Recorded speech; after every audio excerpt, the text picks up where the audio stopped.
Hey everyone. Today I've got something a little weird for you. There's an Islamic YouTube channel that's seen huge growth recently called ThereIsNoClash, meaning no clash between science and Islam. It's presented by Claire Forestier, a freelancer who I'm pretty sure is not a Muslim and was just hired as the face of the channel. These videos are what you might expect from Islamic apologetics if you've seen my previous videos on the subject. They claim that the Quran contains scientific knowledge that could not have been known at the time it was written in an attempt to establish its supernatural origin. But the specific claims it makes about what science is in the Quran are a little bit out of the ordinary. In the video we're looking at today, Claire explains to us that the Quran says that humans evolved in Africa. Now, if you're familiar with typical Muslim apologetics, you might know that even when evolution is accepted in general, it's extremely rare to see human evolution accepted. And while it's heartening to see fairly prominent apologists doing this, even despite the controversy it generates among their Muslim audience, the way they do it is deeply silly and dishonest, not to mention scientifically inaccurate. And it's only done to convince gullible people who happen to also accept evolution to follow their religion. And so of course I have serious problems with it.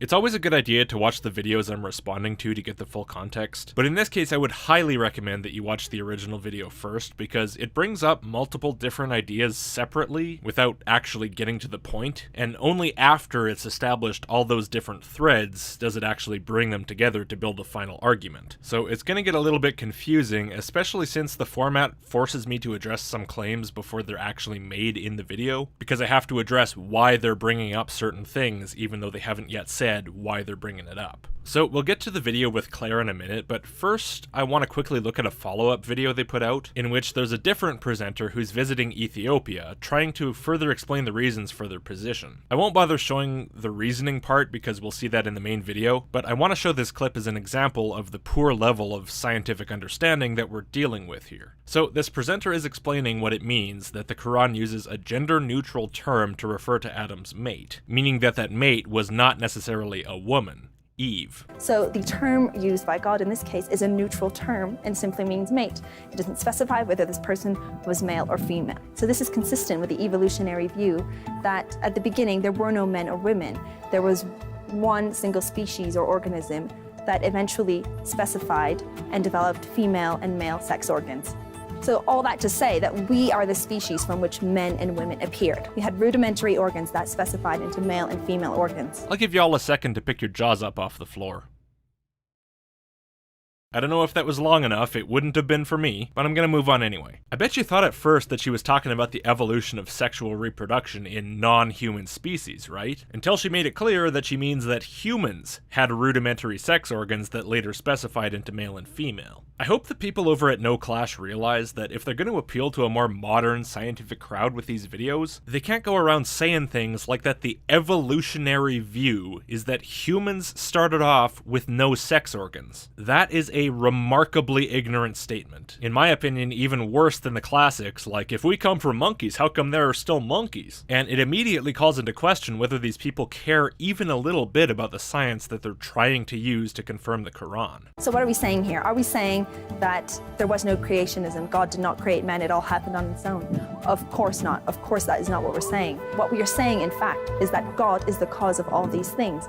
God is the one that made this happen. So evolution means creation and evolution. God created organisms, God created life, and from this life evolved more life, and from that life evolved humans. So they're pushing your typical theistic evolution. Natural selection's out of the picture, replaced by deliberate selection by God to lead to human beings. And apparently, in this version of evolution, humans somehow evolved despite only having rudimentary non-specific sex organs. Look, if these folks really want to interpret the Quran so generously that it verges on a total rewrite, fine. I don't care about the Quran. If you want to twist that book until it breaks, nothing of value is lost. But when they start misinterpreting science this severely to fit scripture, I do have a problem with it. Anyway, let's get into the meat of the video. The theory has two main points. First, all life on Earth is connected and related to each other. Trace back the separate lines of descent of all organisms that ever lived, and they will converge to a single point of origin, the beginning of life. Charles Darwin was reluctant to publish his views on the origins of life. His only speculations on the subject are known from a private letter to his friend and colleague Joseph Hooker, in which he speaks of a warm little pond in which the first molecules of life could have formed. The Holy Quran, written over 1400 years ago, tells us that all life on earth is connected and related to each other when it says, "And we, God, made from water all living things." I'm getting flashbacks to my last video, which was also about science in the Quran, where I discussed a claim about this very thing and point out the sheer obviousness of the idea of all life coming from water to anyone who'd ever seen rain cause life to grow out of the ground. What I didn't point out in that video, but kinda wish I had because it's an interesting extra piece of the puzzle, is that in Surah 71, which Claire is also going to cite soon, verse 17 says that Allah made humans grow out of the earth, and some translations even go so far as to specify, like a plant. That makes it hard to sustain a claim of Muhammad's miraculous knowledge of the chemical composition of a human when you realize that made from water really just means it rained on the earth and humans grew out of it. Second, this diversity of life is a product of modifications of populations by natural selection, where some traits were favoured in an environment over others. And the Holy Quran tells us that the history of creation is a history of both creation and selection when it says, "Your Lord creates whatever he wills and selects." I am incredibly curious what translation you're using. None of the translations on Quran.com translate it as selects. They all use chooses. Your Lord creates what he wills and chooses, that sort of thing. That is, he creates whatever he chooses to create. And here's where it starts to become clear what your goal is. Use the most scientific sounding translation of a verse you can find, even if it's incredibly obscure or you have to translate it yourself, and then read into it as hard as you possibly can to force it to say way more than it actually says, even in your translation. The Holy Quran also tells us that the Prophet Adam was brought to prophecy by selection when it says, "Indeed, Allah, God, selected Adam and Noah and the family of Abraham and the family of Imran above all people." Well, yeah, those are the stories, right? I mean, you or whoever wrote the script you're awkwardly reading off that teleprompter believe Adam was chosen from among a group of people who already existed. When Allah addresses Adam, he doesn't say, "You, Adam, come down." He says, "And come down, all of you." All of you, suggesting that, again, Adam was with a group of people. He was not alone on this planet. And Noah and the families of Abraham and Imran, or Joachim, the father of Mary, were all chosen by God for their respective tasks. And you were selected as the presenter of ThereIsNoClash. How exactly does this selection of a person by God for some task imply evolution in any way? At the heart of Darwin's theory of evolution is the notion of copying and the variations it creates, meaning that it is copying results in several evolutionary successive stages.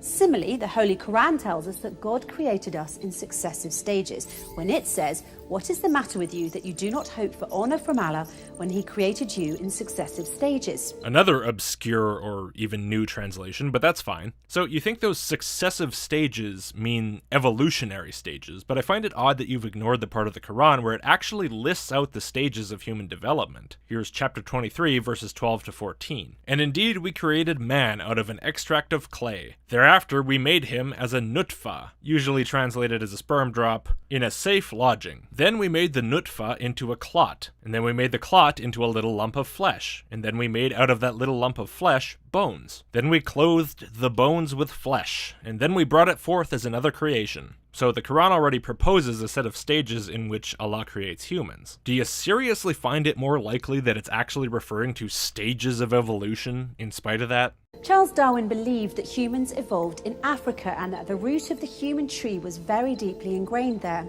And in 1962, our roots were shown to be definitively in Africa. And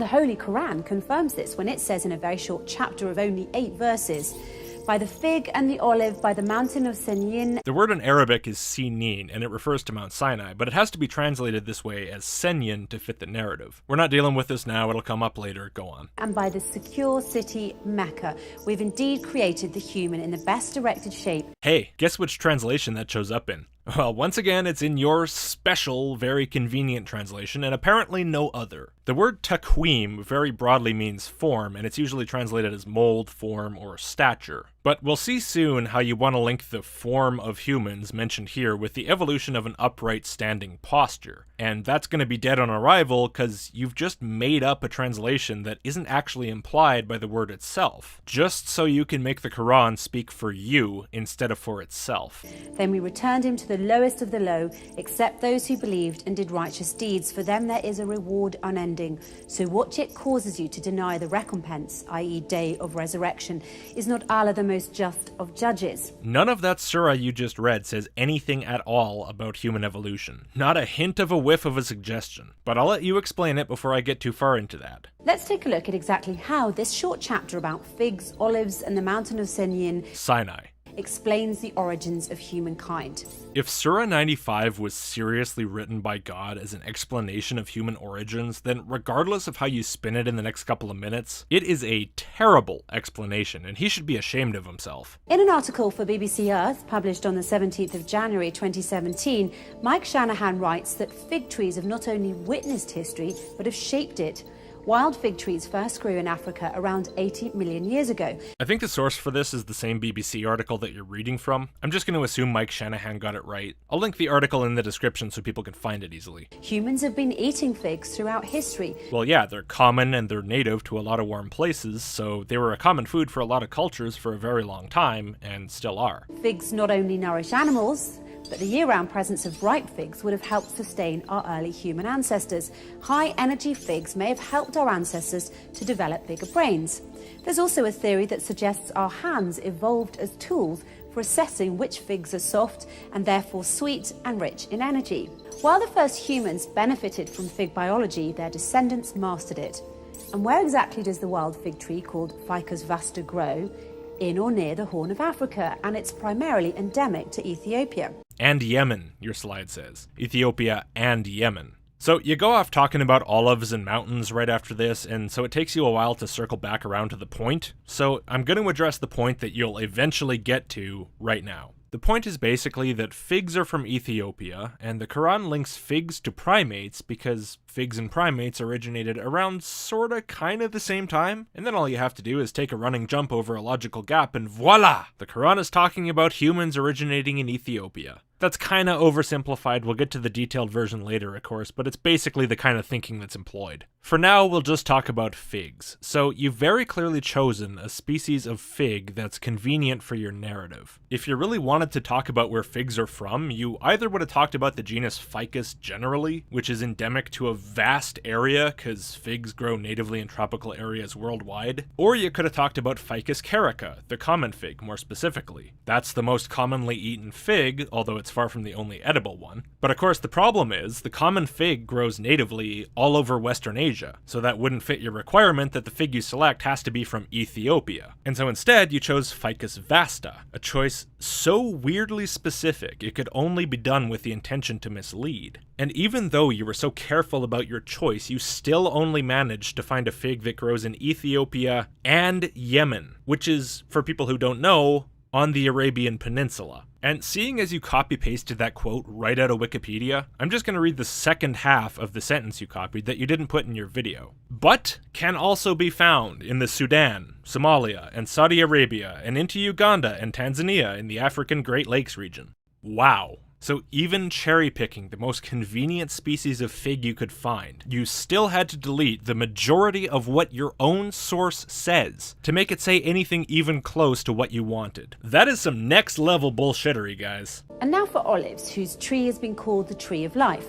In an article on the Australian Broadcasting Corporation's website on the 7th of February 2013, Dr. Guillaume Besnard of the French National Centre for Scientific Research explains that his research has concluded that 3 main branches of wild olives split from a common ancestral tree at least 1.5 million years ago. Yes, at least 1.5 million years ago. I read the relevant part of the paper, and what it says is they estimated the time of the most recent common ancestor for 3 main Mediterranean olive lineages, and they found, and here's the important bit, that divergence is between 1.66 and 6.17 million years ago. That's a bit broader than just saying 1.5 million years. We'll talk more about what a most recent common ancestor means a little bit later. Now on to mountains. In an article in the New York Times by Carl Zimmer on May 30th, 2013, Zimmer states that in the hearts of evolutionary biologists, mountains occupy a special place. It's not just their physical majesty, mountains also have an unmatched power to drive human evolution. Our ancestors moved to high altitudes, and there they experienced natural selection that has reworked their biology, like the adjustment of hemoglobin levels, for example. You know, I really wish you'd tie all this seemingly random stuff about figs and olives and mountains together sooner so it's not so damn confusing for my audience. But you don't, so I gotta jump ahead a bit and explain the point of this in advance. The stuff about mountains sort of encouraging human evolution is gonna lead to the claim that Adam and Eve lived on Mount Senyen, and that therefore Mount Senyen has something to do with human evolution. And so apparently the purpose of bringing up this hemoglobin thing is to show that mountains are somehow hotspots of human evolution, even though all this article actually says is that humans have adapted over time to life at higher altitudes. That does not imply that mountains are somehow especially responsible for causing the evolution of humans from previous species, which I can only assume is what these people want you to assume from this article.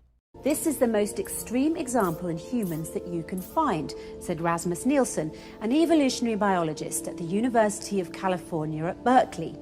Humans have adapted to mountainous environments, just as Charles Darwin predicted. Yes, but there's no indication that adaptation to mountains is the primary thing that made us human in the first place. To put it in terms you might use, it's not what was responsible for the origin of Adam and his mate. A BBC News article in March 2015 revealed that a research team led by Professor Brian Vilmore from the University of Nevada in Las Vegas had discovered what they called the most important transition in human evolution. This is the transition from tree dweller to upright walker. This transition happened and was discovered in Ethiopia. That's not even close to what that BBC article says. Did you even read your own source? It's obviously not about the discovery of some transitional form between tree dwellers and upright walkers, because as it says, they viewed this fossil jawbone as a link between Lucy, the upright walking Australopithecus afarensis, and Homo erectus. That's transitional between upright and upright, not tree dweller and upright. Although I should point out that tree dweller and upright walker are not necessarily mutually exclusive, and Australopithecus and Orrerin and even Ardipithecus might have fit in both categories. Anyway, this fossil jaw that they found was useful because not many human fossils have been found for that time period. It was dated to 2.8 million years, whereas the previous oldest Homo fossil was from 2.35 million years ago. Now, I want to make it clear, this is all from your source, NoClash writers, and it says nothing even resembling what you say it says. It does go on to talk about climate change, but only in the sense that a different study of fossilized plant and animal life showed that the area had turned from forest to dry grassland around a similar time, which could be a possible reason why upright, non-tree-dwelling humans could have been developing more around that time. Which, by the way, completely torches any implication you wanted to make that mountains are what drove the evolution of pre-humans into humans. And then, as if to really rub it in your faces just how bad you are at reading what you cite, it goes on to say, he notes that the emergence of human-like characteristics was not unique to Ethiopia. The human-like features shown by Australopithecus sediba in South Africa at around 1.95 million years ago are likely to have developed independently of the processes which produced humans in East Africa, showing that parallel origins are a distinct possibility. Now, regardless of what the real answer is to where humans really first arose specifically, or what species preceded us, or any of that, the presence of something like that in the source that you chose to cite as an authority to back up your claims, when that source contradicts so badly what you're trying to insist is definitely true about human origins in Ethiopia, is just hilarious. Human evolution, also known as hominization, is the evolutionary process that led to the emergence of anatomically modern humans, beginning with the evolutionary history of primates, which appeared at least 80 million years ago. I don't think it's anywhere near that long. I think it's more like 60 million. But I don't have a source for that close at hand, and I'm kind of getting tired, so you know what? Fine, we'll round up to your number and call it more or less good. And leading to the emergence of Homo erectus, or upright man, which was the first creature to stand fully upright. But that's just not true. Australopithecus shows every sign of having walked upright, and they were around nearly 4 million years ago, whereas there's no fossil evidence of Homo erectus before like 2 million years ago. And Homo habilis was around before Homo erectus too, so never mind. That appeared at least 1.5 million years ago. Homo erectus? Yeah. So what do all these findings in all these articles have to do with that short chapter of the Quran we mentioned. Dick all, Claire, but I'm glad we're finally getting to the goddamn point. Simply put, the Holy Quran points to Africa and tells us that the history of the upright man's evolution started with the evolution of primates at least 80 million years ago and led to an upright man at least 1.5 million years ago. It tells you nothing of the sort and you know it. How exactly does the Holy Quran do this? It doesn't. By swearing by the fig, which first grew in Africa around 80 million years ago, and by the olive, which split from its common ancestral tree about 1.5 million years ago. Alright, finally you're starting to tie together all these seemingly random things you've been saying, and I can start tying together all this random information I've been replying with. So we have the fig, claimed to be about 80 million years old, which I'll accept. And then we have an article estimating the divergence of 3 main lineages of olives from a common ancestor. And I'm curious if anyone working at NoClash actually knows what most recent common ancestor means. The name should be self-explanatory, but I'll tell you a secret, Claire. It's utterly irrelevant. Knowing when dominant lineages of olives diverged from each other doesn't tell you shit about when olives first appeared. Why? Because the most recent common ancestor of all of those olives was already an olive. For all you know from that information, olives could have been around 100 million years before that. With figs, you used a number that at least sort of means something, when figs first appeared on the planet. But with the olives, if you did that, you wouldn't have had a satisfactory number, so you had to come up with something else. So what I'm guessing you did is you looked around to see all the different numbers of millions of years that are associated with olives in any way, and you noticed that this 1.5 million years number is somewhere in the general ballpark of how long Homo erectus has been around. And you went, okay, that works, let's use that, without really caring what that 1.5 million years actually refers to or what the relevance of it is to anything. By the way, why was it important that the figs, which are supposed to represent the not necessarily Ethiopian-originated earliest primates, were from Ethiopia, but then it doesn't matter that the olives, which are supposed to represent the supposedly Ethiopian-originated Homo erectus, aren't from Ethiopia? Well, I guess because you couldn't find a way to make it sound like the Mediterranean lineages of olives that your article talks about originated in the distinctly non-Mediterranean Ethiopia. And so you just chose to say fuck it and ignore that giant inconsistency. It's very convenient how you pick and choose which details matter when. And by the mountain of Senyin, which is found in Ethiopia and now called Choke Mountain. Oh, I can't wait to get deep into this mountain thing, but I'll wait until you do. And finally, by swearing to Mecca, the land of Islam, that God created the human in the best erected shape. The word taqweem, used in the original Arabic of the verse, means erected, which means to raise and set in an upright or vertical position. No, it seriously doesn't, which is why it's not translated that way by Muslims or non-Muslims. It just means form, very generally. As I said before, it's a pretty broad word, and probably deliberately so, to refer to the overall quality of God's creation of humans, and not anything specific about their shape. But whether it's deliberately vague or not, it certainly does not refer specifically to an upright posture. And God says after that, we then returned the human back to the lowest of the low. Yeah, meaning he sent them to hell. You can tell because of how the next verse goes on. Save those who believe and do righteous deeds, then they shall have a reward without end. So those who believe go to paradise, and those who don't believe are reduced to the lowest of the low by being tortured in hell. And now scientists are searching for our ancestors in the Afar Desert of Ethiopia, which coincidentally happens to be the lowest point in Ethiopia, the lowest in Africa, and the lowest point on the planet. Let me get this straight. You think that the verse that's directly paired with paradise as the fate of the unbeliever does not refer to hell, but refers to being sent back home to Ethiopia? Ya ilahi, that's a fate worse than hell. Just kidding, Ethiopian viewers, I'm sure it's very nice there. But you guys know that, like, everything is wrong with that statement, right? Okay, I'm sure someone is searching for human ancestors in the Afar Desert. I mean, people are searching for fossil hominins all over the place. All over Africa, in Europe, in Asia. So what is this even supposed to mean? And by the way, the Afar Desert is not the lowest point on the planet. That's Challenger Deep, 11 kilometers below sea level. But you probably mean the lowest point on dry land, and the Afar Desert doesn't even come close to that either. That honor goes to the area around the Dead Sea. Afar is not even the lowest place in Africa. Even the quotes from the BBC article that you put on your own slide realize this. So again, your own source is totally contradicting you, and you're so dumb that you put it on the screen while you were in the process of lying about what it says. Come on. This is how a brief chapter of 8 verses summarizes millions of years of human evolution in a book revealed 1400 years ago by God himself. This is how it doesn't do that at all. For how could the Prophet Muhammad have known about the link between the creation of humans in an erected shape and the millions of years of evolution that took place between the appearance of the fig and the olive? He didn't. He didn't say erected shape, he didn't refer to the amount of time figs have been around, he didn't refer to the amount of time olives have been around, or sorry, the amount of time since 3 arbitrary lineages split off from a common ancestor olive that was already around for millions of years before that. He didn't provide any instruction to compare some very badly fudged numbers for the time of the origin of figs and primates, or the current main olive lineages and Homo erectus. And by the way, I don't even know how you thought, hey look, these numbers we found are sorta kinda similar, plus or minus a few million years, was a good argument. Like, forget whether anything you're saying is true, which it's not. No part of your argument even makes any damn sense.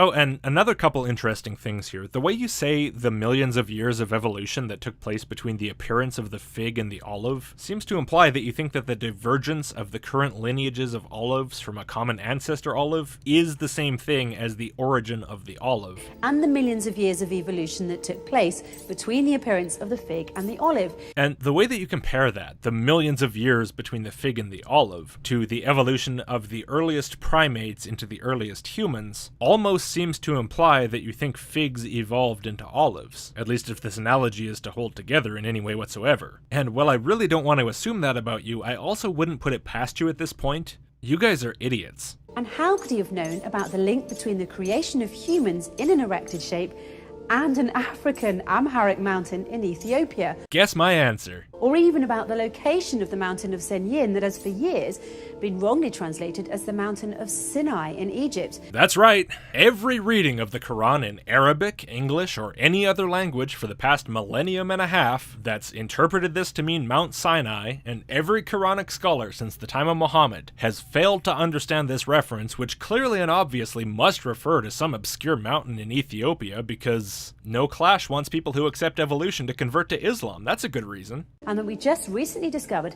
thanks to satellite mapping. Apparently, we just discovered this mountain by using satellite mapping, despite the fact that the mountain is fucking covered in towns that people live in. Look, you can even see their farms in the background of your own video. Just how obscure do you think this mountain is that we had to use satellites to find it? In short, he could not have known. In short, he didn't know, not just because he was ignorant, but also because you're talking bullshit on every level. So where is this mysterious mountain that turns out to be of great significance? By all indications, in your imagination. The mountain of Senyin is in an Amharic town which is not even known by most Ethiopians. The mountain is in a town? No. There are a bunch of towns on and around the mountain, but the mountain is not in a town. I'll show you in a second. It's now called Choke Mountain and can be found in the Ethiopian highlands, located in the Amhara National Regional State, East Gojam Zone, northwest of the town of Debre Marcos. Alright, finally we're here. Time to talk about the mountain. So, your assertion is that this mountain was formerly called Senyin. You didn't provide any sources for this, and as far as I can tell, they don't exist. There's no sign anywhere of anyone ever calling this mountain anything other than Choka, or Choka with a Q, or Choka Tarara, or possibly Birhan.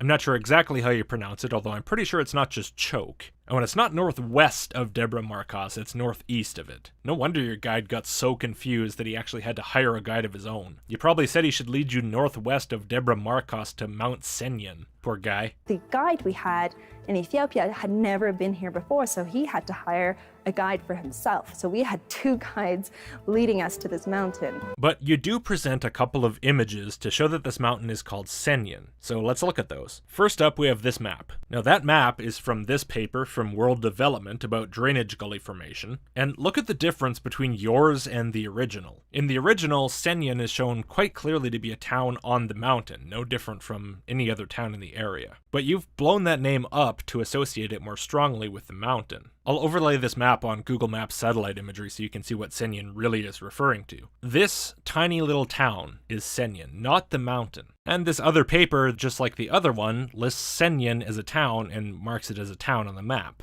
Next up, you have this fake Google Maps image where you point to the village of Senyin. Again, not a reference to the mountain. And finally, you have a satellite image with a pointer on Senyin village with a label Senyin, Choka Mountain, which is correct, the town of Senyin on Mount Choka. And again, no evidence that the mountain itself was ever named Senyin. And that's it. So, because your own evidence was so lacking, I went off looking, and the first thing I found was a Wikipedia article that refers to the mountain not as Mount Senyin, but as Mount Seinin, with the Y moved. Well, I thought that could be something, except that when I looked at the changelog for that page, I found that Seinin was only added on May 12th, just a few days after your channel's last video on that topic. It seems someone out there really wanted to strengthen your claim by editing Wikipedia to agree with you, but they forgot to spell check. If you Google for Mount Senyin without quotes, what comes up mostly are your videos. And finally, if you Google for Mount Senyin in quotation marks, weirdly, the only results are your videos. And yet if you search for Mount Choka, you find plenty of results. It's almost as if the mountain is actually called Mount Choka, and always was called Mount Choka, at least as long as anyone's bothered to write about it. And Senyin is actually just one of the villages on the mountain. But after all the accurate information you've presented already, how could I possibly think you made something up? In chapter 2, verse 38 of the Holy Quran, God tells us that there is an order for all of mankind to descend when he states, "We, God, said, descend from it, all of you, and when guidance comes to you from me, God, whoever follows my guidance, there will be no fear concerning them, nor will they grieve." Yeah, all mankind in the sense of Adam and Eve, yes, and Satan. All doesn't have to be addressed to more than two people, but in this case it is. It refers to those three. The word "it" here refers to the paradise where Adam and Eve lived before they sinned, when God said to all mankind in the Holy Quran, "Descend from it." That may mean that the paradise where Adam and Eve lived before they sinned was on Earth and located at a height above sea level. It's odd that you mention Adam and Eve when the other lady was insistent that the Quran never mentions Eve and never makes it clear if Adam's mate was a woman, because humans didn't have distinct genitals yet. Anyway, what is it lately with people's hyper-literal interpretation of down? The guy in my last Quran science video had the same problem. But alright, let's interpret this literally. Get down from it. Okay, heaven is up, above the ceiling of the world, which is the sky, and the earth is down. And yes, it is talking about the earth, because just 2 verses earlier, in 2:36, it's made much more clear. We said, "Get you down all, with enmity between yourselves. On earth will be a dwelling place for you, and an enjoyment for a time." The Arabic word for earth here is the same one that's used in, for example, chapter 20, verse 4, "A revelation from him who has created the earth and high heavens." Or 1940, "Verily, we will inherit the earth and whatsoever is thereon, and to us they shall all be returned." Or 2384, "Say, whose is the earth and whosoever is therein?" And plenty of other verses. By the way, don't you find it a little weird that if God told Adam and Eve, Adam and gender non-specific companion, Adam and every human being on the planet, of which there were apparently a bunch, to get down from the incredible paradise of Mount Choka to live on Earth instead, that someone would be able to just decide to climb right back up to paradise and stand there making a YouTube video? I would find that surprising. This nicely fits the characteristics of the mountain of Senyin, now called Choke Mountain in Ethiopia, Africa, and also happens to be the place where humans first evolved. Above sea level nicely fits the characteristics of Choka Mountain? Of course it does, because that nicely fits the characteristics of pretty much any mountain. But I thought you said scientists were searching for humanity's ancestors in the Afar Desert, supposedly the lowest place on Earth. That was an important point in your argument, but it makes no sense anymore if humans evolved on top of a mountain. In short, the Holy Quran simply confers the African roots of the human family tree. Only if you screw with the truth enough to make it look that way. You know, as I've been working on this and uncovering all the fudge details, the misread articles, the pointless quote mines, the lies by omission, and all the other failures of your video, I've realized that this is actually very similar to the young earth apologetics of people like Kent Hovind, but somehow even worse. Sure, you're arguing for human evolution, and that's nice, I guess. But just like Kent's material, this is all just a cynical attempt to trick people into believing that your religion is true. And sure, Kent will bend the truth and outright lie as much as you will to support his position, but at least he doesn't put stuff in his slides that directly contradicts him as often as you morons do. If you insist on doing this slimy bullshit, at least get good at it. So long before Darwin even used evolution as a mechanism to explain diversity and the development of species,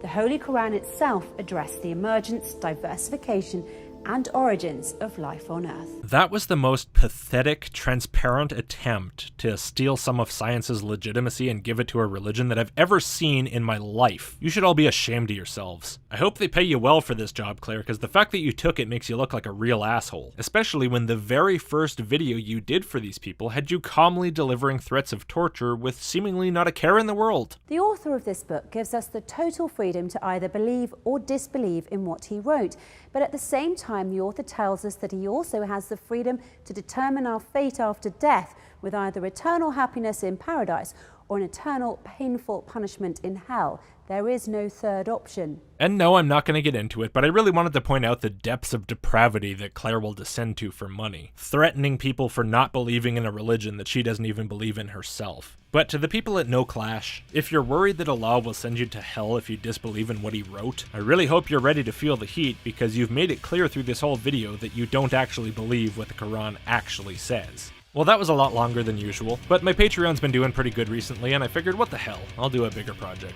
If you'd like to see more of this type of video, consider supporting me on Patreon like everyone on the screen. My $10 plus patrons get access to my Patreon exclusive videos, which is a collection of currently 13 videos that might interest you. Anyway, thanks for sticking with me all the way to the end on this one, everyone. I know it was a little tough. I'll see you next time.